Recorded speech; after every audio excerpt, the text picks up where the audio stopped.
While hiding out from the police, the Joker, the Penguin, Two-Face, and Killer Croc gather at the criminals-only bar, the Stacked Deck, to play cards, swap stories, and share theories about their mutual nemesis. Killer Croc believes the Batman is a robot, much to the skepticism of the other villains. Poison Ivy then arrives, orders an herbal tea, kicks Killer Croc's butt, and then joins the game. Soon after, all five of them begin to argue over who has come closest to killing Batman, and each tells their own story about how they almost got him. Poison Ivy placed poison gas inside pumpkins on Halloween, which went off when lit.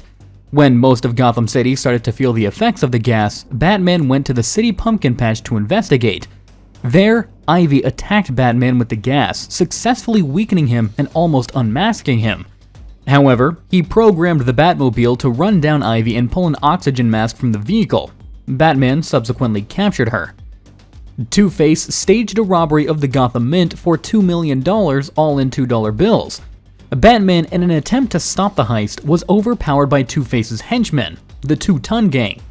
Two-Face flipped the coin to see whether he would kill Batman or let him live, with a negative bad heads result. Batman lunged at Two-Face ineffectively and was restrained by his henchmen. Two-Face took Batman's utility belt, strapped him to a giant penny, and placed it on a catapult. If it landed face down, Batman would be squashed. If it landed face up, his bones would shatter. The coin was launched, and in mid-air, Batman cut himself free from the ropes using Two-Face's own coin, which he managed to steal. Batman leaped clear of the giant penny's landing and apprehended the crooks. In return for apprehending Two-Face, much to his irritation, the Gotham Mint actually let Batman keep the giant penny, which would end up as a trophy in the Batcave. Killer Croc claims that he once was holed up in a quarry when Batman turned up. Batman approached Croc's hiding place, getting closer and closer, and then Croc threw a rock at him. The other villains stare at Croc quietly for a moment, clearly unimpressed, and then turn away, continuing their stories. Dejected, Croc then mutters, "It was a big rock." The Penguin turned a zoo aviary into a home for dangerous birds in a plot to kill Batman. Pretending to attempt a break-in at the aviary caught Batman's attention. The Penguin sprayed Batman with a red gas out of his infamous umbrella gun. Acting angry, as though the spray was useless, Penguin ducked into the aviary. In fact, the red gas was a nectar eaten by poison-beaked hummingbirds, which were released to attack Batman. After being bitten several times, Batman threw a batarang at a sprinkler, where the water grounded the small birds. Before Batman could inject himself with an antidote, though, he was attacked and viciously gashed by a cassowary. In desperation, Batman grabbed one of the poisoned hummingbirds and used it as a weapon to stab the cassowary, incapacitating it. Batman chased after the Penguin outside, but the villain escaped, flying away via his umbrella helicopter. The Joker and his gang took over and blocked off the set of a Gotham City late-night talk show, his gang holding the audience hostage. Batman went to save the people in the set, but was overpowered and strapped to a laugh-powered electric chair, which would fry him with electricity that rose in voltage the more the audience laughed. The Joker then took over the show as host, with the audience being forced to laugh at gunpoint. The Joker wanted more honest laughter and pumped up the studio with laughing gas. Harley Quinn then began to read names out of the phone book to elicit more laughter from the crowd. During this time, the Joker got so confident that he took out a sausage and began cooking it with the chair's steadily increasing electricity until Catwoman broke into the studio and attacked him. Too distracted at this point with Catwoman, nobody saw Batman use the rod to escape from the chair. Too late, as the Joker was already fleeing the studio. Catwoman started to gain on him, was knocked out from behind by Harley Quinn. Then, to prove there's more than one way to get Batman, he instructed Harley to take Catwoman to a cat food factory. The Joker himself decided to hide out at the Stacked Deck for a while to lose Batman. Joker explains to the other villains, much to their horror, that he's getting ready to go meet Harley at the factory and turn Catwoman into cat food to deliver to Batman the following morning. At this point, Killer Croc stands up saying, "I don't think so," in a different voice, and proceeds to throw the Joker across the room, revealing himself to be Batman in disguise. However, it would seem Batman placed himself in great danger to get this information, as he now finds himself alone in a bar confronted by his deadliest foes, all too eager to get him in a perfect position to do so. Unfortunately for the villains, however, Batman literally turned the tables on them. Batman gives a signal, and suddenly, the villains are confronted with multiple loaded guns as it is revealed that every other patron of the bar is a police officer, amongst them Harvey Bullock and Commissioner Gordon. It was all a sting operation. As the villains are arrested, Batman goes to the cat food factory to find Catwoman, bound, gagged, and strapped to a conveyor belt.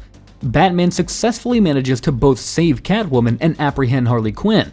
Batman and Catwoman thank each other for their respective saves. Catwoman makes a pass at Batman and implores him to reveal his identity to her, only to turn and find he's pulled one of his trademark disappearing acts. Catwoman then smiles, shakes her head, and muses. Almost got him. It seems like Batman has run his course of luck over the years, and finally, his day has come. As rain pours down on Gotham City, a man hurriedly runs through the streets. As he runs, a newspaper flies by with the headline, "Batman slain? Mysterious crime fighter missing." The man finally arrives at Rupert Thorne's house. He gets inside and introduces himself, but Thorne already knows who he is: Sidney Debris, the man who killed Batman. Sidney, however, doesn't appreciate the fame because now everyone wants to kill or fight him. So Sidney tells his story. Sidney was an average, two-bit crook who wanted to move up in the underworld and agreed to go on a drug run as a lookout. A gangster named Eddie G gives Sidney a nickname called Sid the Squid. The other mobsters, however, see Sidney as bait for Batman to snap up while the rest of them flee. Unfortunately, Batman does show up and tackle Sidney. Sidney is terrified and clumsy, but the other mobsters, watching their exaggerated shadows from afar, believe that Sidney is fighting Batman.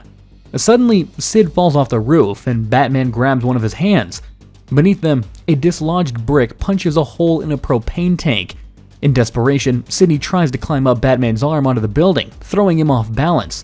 After Sidney climbs onto the ledge, he pushes Batman toward the gas tank, and there is a tremendous explosion. Sidney emerges from the blast, carrying Batman's cape and cowl, and the mobsters are stunned to see Sidney has done the impossible. He has killed Batman. In jubilation, the rest of the underworld holds a celebration for Sidney's successful murder of Batman and toasts him. But a tough fighter challenges Sidney, leading to a huge barroom fight until the police arrive. The group of criminals ends up in jail where Harvey Bullock, visibly upset, breaks the news to Renee Montoya that Batman has been killed and asks her to check on a depressed Commissioner Gordon. Luckily for Sidney, however, a blonde woman claiming to be his lawyer announces that she has posted his bail, and the two leave. Once in the car, the lawyer reveals herself to be Harley Quinn, who got sent by the Joker to free Sidney. At the theater which serves as his gang's hideout, the Joker is delighted to meet Cindy. He says that there isn't any solid proof that Batman is dead, and he wants to pull a job in order to make sure. The Joker and Harley stage a pre-ambush museum robbery to prove it to Sidney and wait for Batman. But he doesn't show up, much to the Joker's dismay. A despondent Joker orders Harley to put the jewelry back, saying, "Without Batman, crime has no punchline." After evading the police, a funeral for Batman is held in the chemical plant where the Joker was first created, and it turns out to be fun, but not deadly. The coffin holds Batman's cape and cowl, to which Joker attaches a "kick me" sign. As Joker holds a eulogy describing the death of the Joker's dream to kill Batman, wishing his jokes could have outsmarted his cold, equanimous logic, he denounces Sidney for doing it first. When he's done, the two hoods place Sidney in the coffin, and the coffin is sent on a conveyor belt towards a vat of acid.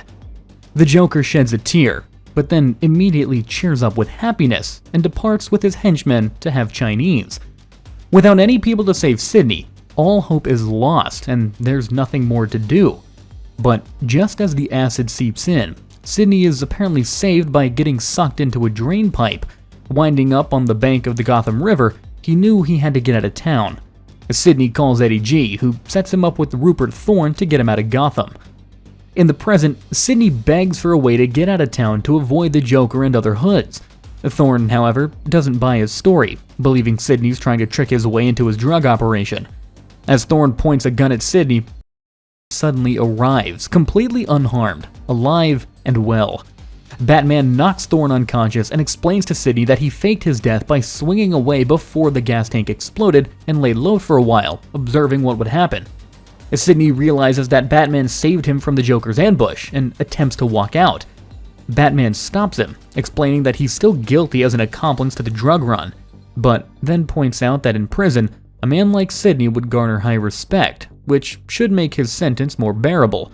As Sidney is led through the prison, the inmates cheer him on for almost killing Batman, setting up Rupert Thorne, and making a fool out of the Joker. A pleased Sidney realizes he's accomplished his dream of making a name for himself.